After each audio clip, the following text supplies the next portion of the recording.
San Francisco, acknowledge your reigning, defending, undisputed NFC North heavyweight champions of the world, the Detroit Lions, who as of today of this recording, because today of this recording is December 24th, Christmas Eve, the Lions have now officially been NFC North champions for one whole calendar year, 366 days, and counting. So yeah, quite an achievement to hold the belt for a whole year. But of course, the Lions got a big game this week, Monday Night Football against the San Francisco 49ers. A rematch of last year's NFC Championship game that kind of lost all its hype and luster as the season went on. I'll be honest, this is fucking stupid by the NFL to have the rematch be so fucking late in the season. Like, honestly, why wasn't this rematch done early in the year when both teams were relatively healthy? Not late in the season when both teams are literally being held together by glue and duct tape. And literally in the second last game of the year. But hey, it's a Monday night game, so what do I know? But yeah, honestly, it's fucking stupid to have a fucking rematch this late in the season. Like, honestly, this rematch should have took place within, like, fucking September or October, early in the season. Not fucking late in the year, when San Francisco has nothing to play for, while Detroit is in control of their own destiny for the one seed in the NFC. But anyway, let's talk about this game against the 49ers and see how the Lions stack up in this Monday night matchup this Monday in Santa Clara. So, of course, for the point spread line, Detroit is favored for this game by 4 points over the 49ers. However, San Fran, they lead the all-time series over Detroit 40-28-1. And San Francisco, since 1996, have won 12 of the last 13 meetings against Detroit. So yeah, for the last 30 years, San Fran has had Detroit's number for almost the last 3 decades. Like, the last time the Lions beat the 49ers was all the way back in 2015, when the Niners had Colin Kaepernick starting at quarterback.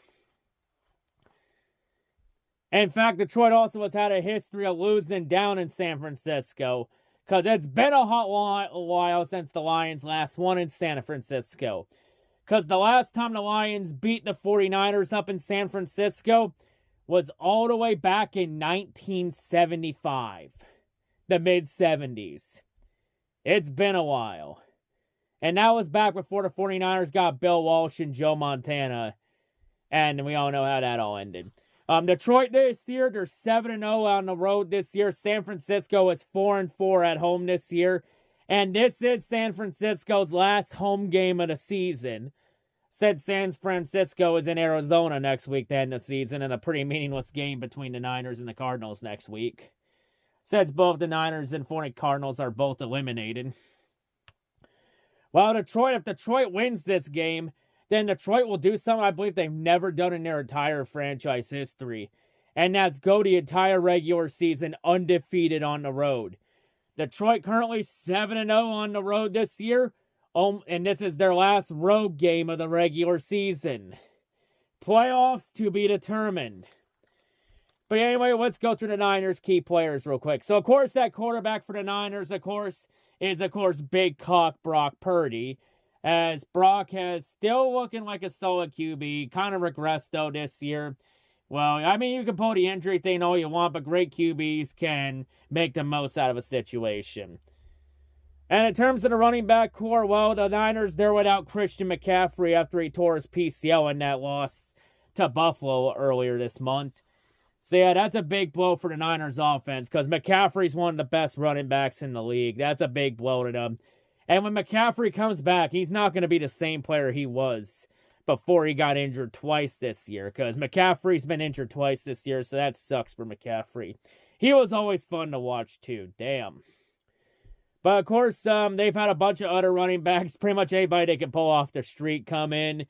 But, you know, they still got Kyle Juszczyk, the fullback, who's one of the top fullbacks in the league. So he's been able to hold the fort down, too, if necessary. In terms of receiving core, well, they're without Brandon Ayuk after Ayuk tore his ACL and MCL earlier in the year.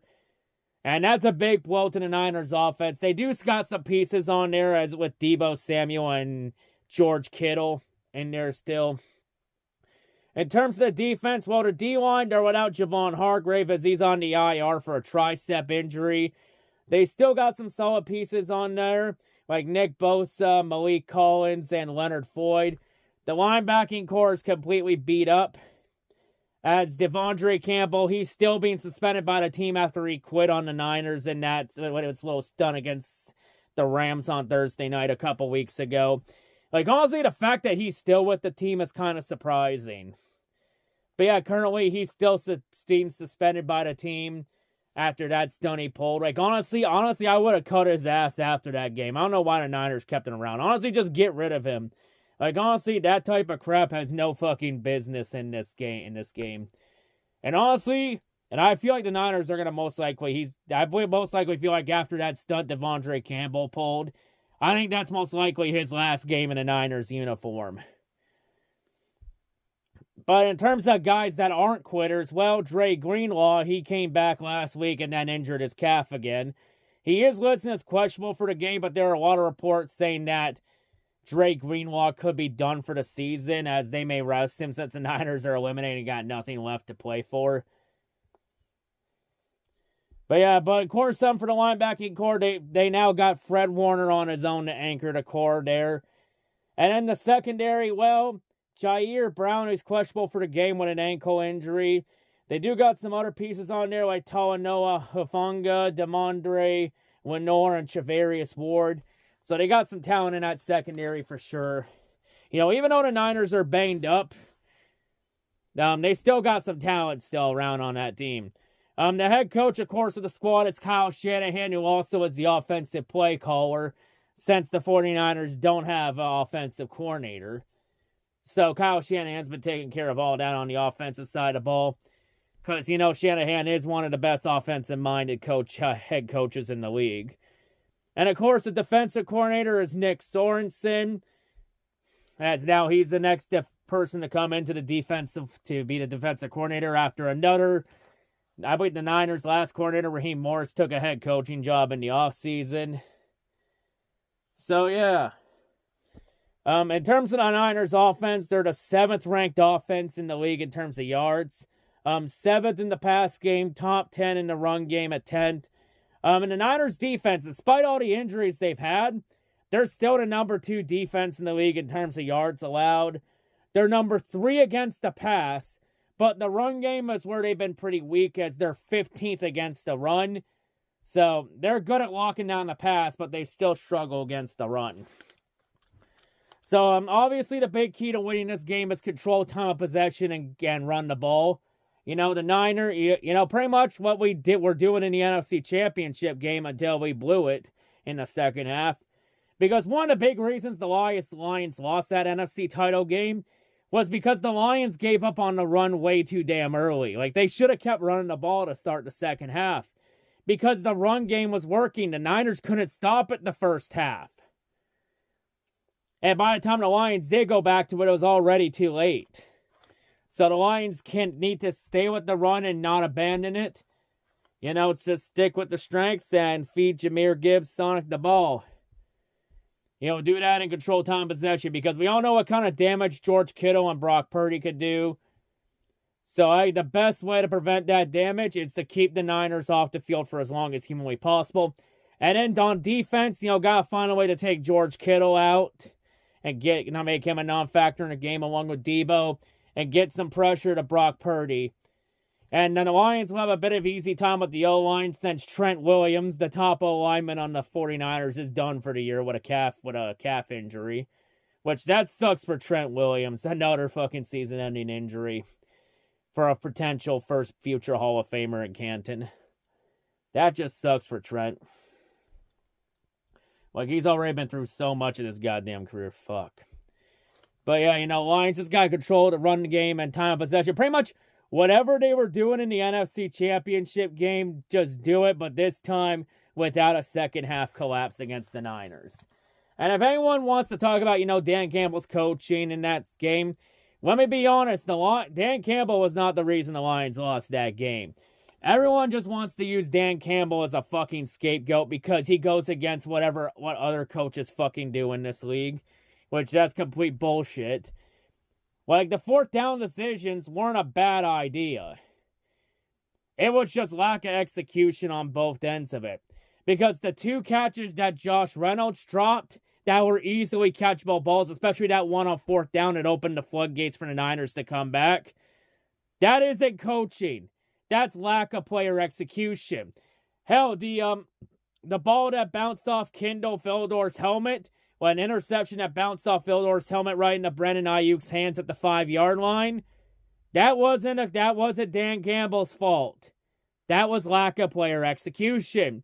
And then Jahmyr Gibbs fumbling just after San Francisco scored to give the 49ers prime field position to tie the NFC Championship game up last year. That's not on Dan Campbell. That's on lack of player execution. Like, bottom line is the Lions did not lose that NFC title game. Like, the Niners did not beat the 49ers. Niners did not beat the Lions in that NFC title game last year.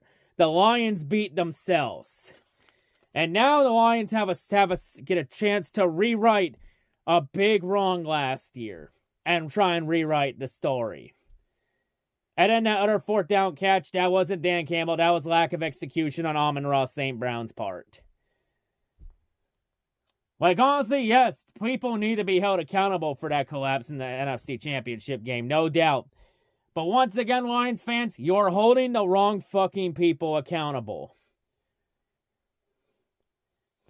But this time, though, we have a kicker this time that can kick the ball, so maybe that'll change everything up. We'll have to see, though, Monday night. But yeah, just, the line, we just need to execute better and just establish the run game and don't abandon the run too early. Ben Johnson just needs to keep doing great play calling and not get lazy like he did in the second half there, especially abandoning the run. Just gotta be, just gotta finish the job this time. I know a lot of people are going to say this is a trap game, because, hey, 49ers, they got nothing to lose, which makes them extremely dangerous. Because a team with nothing to lose is pretty fucking dangerous. But also, a lot of people are going to say it's a trap game because, Niners have had Detroit's number for the last 30 years. And, the Lions haven't won in San Francisco since 1975. I mean, under the right circumstances, yeah, I would say, yes, it is a trap game under the right circumstances. But I don't feel like this Lions team falls for trap games under Dan Campbell. I think Dan Campbell will have the boys motivated and ready to go. And the boys, I think, are going to be motivated and ready, considering they've been rewatching the NFC Championship game throughout much of the offseason and into this week. And yeah, they're extremely motivated and pissed off still. Even despite beating the Bears last week, they're still pissed off about last year. And keep in mind, a lot of the boys throughout the offseason also rewatched that screw job in Dallas last year, entering that game against Dallas earlier this season. And look what we did to the Cowboys at Jerry World, especially when it was Jerry Jones' 82nd birthday. Honestly, that was honestly the best present Jerry Jones could have ever fucking deserved in his entire life. I think us and Niners fans can both agree because fuck the Cowboys. But yeah, in Detroit this year, though, they've conquered a lot of demons this year, They finally conquered their demons in Seattle. They conquered their demons against the Cowboys in Jerry World. They finally conquered their demons in Tennessee. They finally conquered their demons in Houston. They didn't conquer their demons against Buffalo, but, the Lions could still get a second chance for that one in February in New Orleans if Detroit and Buffalo make it that far in the playoffs. And now we have a chance to potentially conquer our demons in San Francisco. It's not going to be an easy game. I think a lot of people are underestimating the Niners from the injuries. They're still a pretty good team. And also, I didn't know about this fact from the Niners, that this is the 22nd straight season where the Niners have either A, made the NFC Championship game, or B, missed the playoffs entirely with no real in-between. Damn, I didn't know the Niners were that kind of waste for the last 20 years. Jesus Christ. The Niners truly are the equivalent of boom or bust. They're either going to go deep in the playoffs or they don't even make the dance at all with no real in-between. Just Wow, that is kind of interesting. Damn, I didn't even know about that. But hey, you learn something new every day, I guess, right? But in terms of this game, you know, the Lions, they need to win this game. And I should mention one thing real quick. If Minnesota loses the Green Bay Sunday, then this game against the 49ers is a hat and t-shirt game for both the NFC North and the 1 seed in the NFC. Because I should mention this one real quick. The Lions can clinch the NFC North and the 1 seed with a win and a Minnesota loss to Green Bay. So yeah, that's the real question here, One Pride. We win this game, then it really depends on what happens between Minnesota and Green Bay. But bottom line is Detroit controls their own destiny going into these last 2 weeks. And it starts with San Francisco. But I mean, the only way Detroit can make the playoffs, can win the NFC North and the 1 seed at 14-3, is if they beat Minnesota next week. So if they lose this game to San Francisco, then they have to beat the Pat Vikings next week. If they beat the 49ers this week and then we get a little luck our way and Green Bay beats Minnesota, which I think that could be very possible to happen, because I think Viking fans are getting too cocky and arrogant and are completely underestimating Green Bay. Because the only talk I've been hearing from Viking fans so far is how they're going to come to Detroit next week and kick our ass in Ford Field and take the North and the 1 seed away from us. Yet I think Viking fans are forgetting they still got a game against Green Bay Sunday. I think they're completely underestimating Green Bay. And I think it's going to bite them in the ass because I think Minnesota's going to get punched in the mouth. So yeah, if Green Bay beats Minnesota, then this game's a hat and t-shirt game for the North and the 1 seed. It's just a question here. Do you want stress next week?